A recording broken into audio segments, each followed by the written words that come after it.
این گریه از سوز دل از مادر است که چرا فرزند مرا بومش میگه. مادری آمد با دیده های نمناک.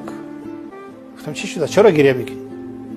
گفت که فرزند رو گفتم که بیا بریم بازار خرید میکنم مرا کمک کن. کم در سنگیتر خرید میکنم. گفت تو بومج هستی.